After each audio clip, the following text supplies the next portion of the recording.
Fake Forsen. You're referring to the little Forsen cosplay going on over it, right? It was pretty accurate, except for the TTS. I don't remember having that TTS, but maybe I did. I really don't remember having that TTS though. Yeah.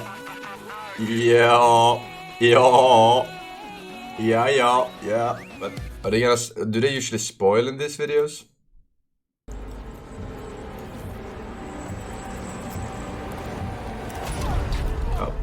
After the past 3 years of cryptic and confusing teaser trailers, the question on everyone's lips has been, dislikes. What exactly is Death Stranding? Wait, are they disliking the game or they're disliking the review, right? Because they got low. Holy shit. Well, now we know. And the answer More is dislikes than likes. complicated. Try it out and you'll see what I mean. The first post-Konami game from famed designer Hideo Kojima is a boldly inventive slab of sci-fi, fastidiously crafted and host to some truly breathtaking spectacles. But it's also a cross-country crawl that frequently finds itself mired in an exhausting amount of inventory management, backtracking, one-note mission design, and unprecedentedly arduous travel. Hideo Kojima may have earned his legions of fans by allowing them to be a snake, but in Death Stranding, he's asking them to be a snail.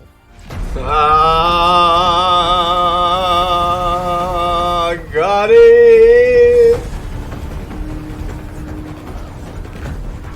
The Death Stranding in question is the name given to a cataclysmic event that only small pockets of humanity, the Monster Energy Drink Corporation, and a social media-inspired status system have survived.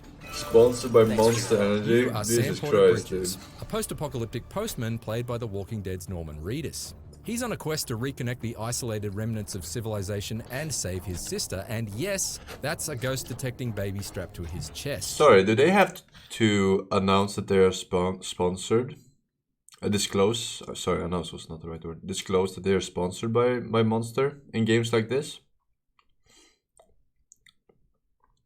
Where do you see the hashtag ad? Movies usually don't. No, they actually do. Every time I see a new show, maybe not back, but nowadays they have this little thingy at the start, like product placement or whatever. They do have that shit. Not in the credits, Sam like is before. They allied have in to put it this pursuit before. by a quirky cast of characters with even quirkier Not names in like the credits. Heartman and Die No one watches the Hardman, fucking and credits, opposed right? by the wonderfully maniacal villain Higgs, who has an appetite for both licking faces and chewing scenery. Chewing semen? Fair exchange to me. It's definitely an intriguing story setup, but if you think that playing the role of a courier makes it sound as though Death Stranding could be one continent-spanning 40-hour series of glorified fetch quests, it's because that's exactly what it is. Now head west and keep on doing what you do. The vast majority of Death Stranding's 70 main story missions bear a strong resemblance to the optional side missions we've all played in countless other open-world games. We'll be awaiting the next delivery. With the exception of a handful of combat-oriented diversions, advancing the plot amounts to taking item X from location A to location B over and over again. Beginning scan. Have a pleasant journey. Delivery order for Sam Porter Bridges. What makes the repetitive objective somewhat bearable is that the scorched landscape of Death Stranding is staggering in scale and rich in detail, to the point that I initially wanted to slow down and pore over every And they have inch. actors. And it's just as well too, because I wasn't really given any say in the matter. The opening hours are so ploddingly paced that it makes the whole thing seem like a personal attack on the speedrunning community. At this point, we're all accustomed to walking through vast open environments carrying an arsenal of weapons and items, but Death Stranding turns what's usually a fairly effortless task into a grueling exercise in frustration, thanks to what is possibly the most aggravatingly literal inventory system ever conceived in a video game. Not only does Sam's personal inventory very easily become a comically oversized Jenga tower of cases teetering on his back, but its direct influence on his balance and momentum means keeping him upright becomes the challenge. You're forced to alternate between holding the two triggers and wrestling to keep the thumbstick on an even keel, making the act of taking a short walk up a slight hill feel more like trying to push a wheelbarrow full of bricks up a flight of stairs. Slowing things down even further are the BTs, or beached things, which haunt the many rainy areas of the map. Sam is initially defenseless against these supernatural enemies and must crouch walk past them with bated breath. Encounters with BTs certainly ratchet up the tension to survival horror levels the first few times around, turning otherwise unassuming dunes into scary silent hills. But they're ultimately easy to avoid if you walk slowly enough, becoming yet another of Death Stranding's many mechanics seemingly designed purely to put the brakes on your progress. Eventually, Sam is given the weaponry to tackle BTs in their monstrous form head on. And there's no question that each face-off against these imposing threats presents an incredibly slick spectacle. See, it's just throwing grenades. I told you. It's just throwing grenades to a controller and walking simulator. Your victory is often insultingly hollow. Your reward is typically a handful of crafting crystals and the onerous task of picking up any of the cargo you had been carrying. It feels like being declared the winner of a food fight, only to find out that your prize is a mop and bucket. Strand and deliver. Roughly 10 hours in, things do pick up, as Death Stranding settles into its most consistently enjoyable rhythm. In relatively quick succession, you're given tools to build roads, to flatten out predetermined stretches of the landscape, and a couple of vehicles to drive on them. These certainly help to minimize the struggle of ferrying cargo from point A to point B, which of course is still what you're doing for most of the time. It's also here where the combat, effectively restricted to stealth takedowns and unarmed fisticuffs up until this point, blossoms to become exponentially more dynamic. That's thanks to weapons and gadgets that are suddenly thrust upon you at a steady clip. I found that Death Stranding's Metal Gear Solid lineage became more evident once I began to infiltrate enemy camps, create confusion amidst the human highwaymen with smoke-based decoys, and use the non-lethal sticky gun to hilariously whip cargo right off their backs from afar. Ow. Combat doesn't ever quite reach the same level of flexibility as in Metal Gear Solid 5, but it does introduce a much-needed sense of play amid the monotony of manual labor. But just as Death Stranding threatens to become a consistently enjoyable video game, the setting moves to a tiring mountainous area and story progress stalls once again. Vehicles become impractical in these areas, replaced by zipline structures you can build. But Sony won't let us show you those in this review, Sweden. so here's an extended look at Norman Reedus showering instead.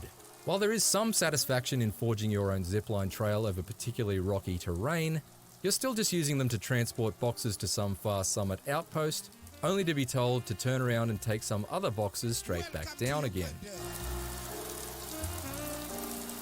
Don't they have planes? In the fucking future? But Kojima Productions' willingness to experiment, for better or worse, is evident in all facets of Death Stranding, and its boldness is commendable.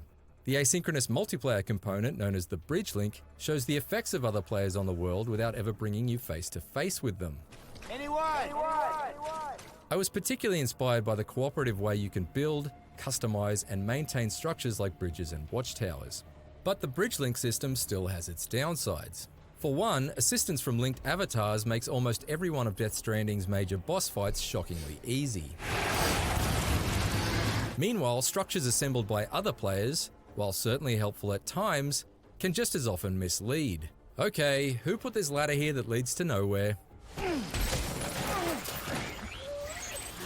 Dark Souls. Great, now you've upset the baby. Except you can't die.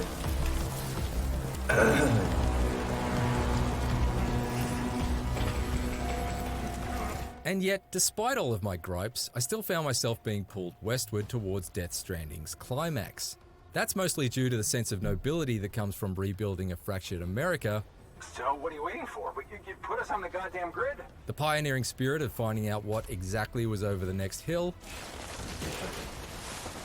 and the lure of uncovering the mysterious cause of the Death Stranding itself.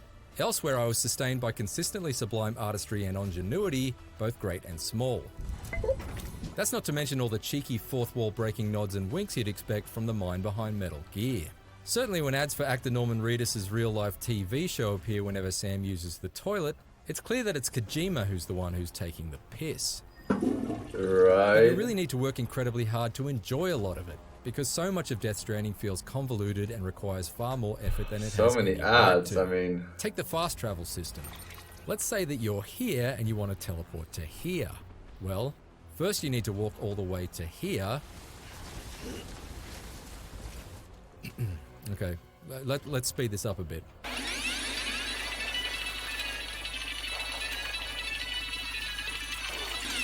Then you have to hold a button to enter Sam's private room. Now, there is a cutscene, but don't worry, you can skip it. In order to sit through a second cutscene, but don't worry, because you can skip this too. And finally, wait, I forgot about this one. And finally, you can pan the camera around to find the special teleporting umbrella, which Sam is forced to keep hung on the wall of his private room instead of, oh, I don't know, carrying it on his back? It's just a thought. Ready to take the plunge? Yes, I've been ready for the past 5 minutes. There he comes.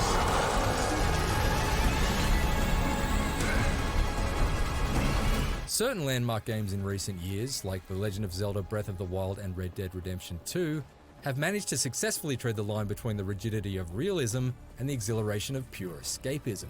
Death Stranding possesses similarly lofty ambitions, inventive ideas, and a sprawling, spectacular map, but it's all been saddled on a backbone made of repetitive mission design and arduous traversal that simply can't support its weight over the full course of the journey. For more on Death Stranding, Do they take, when they do reviews, do they take pricing into account? Or no? How much the game will cost? Or just how the game is?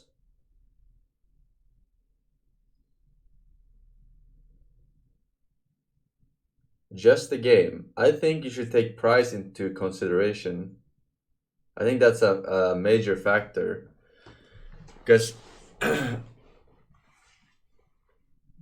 if two games are 6.8 and one game costs $10 and the other game costs $60, obviously the 10 one is better, right? If they don't take pricing into account. They don't pay for games. Yeah, I know they don't pay for games, but they should still take it into account as professional reviewers. I mean, if you're a food reviewer, right? If you go to restaurants like Michelin star restaurants and shit, you take the price into account. Like, this is expensive, but it's good.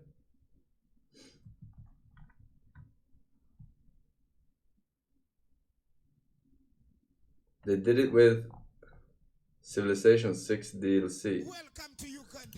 I feel like they should do that for check out the every opening game. moments It's and more graphics fair, I think, comparison. to Now, mortal if you'll human excuse beings. me, I mean, I don't give a fuck, kind right? of been holding this since the start of this review. I'd rather they did not take the price for me personally, right? Because tax deductibles, motherfucker.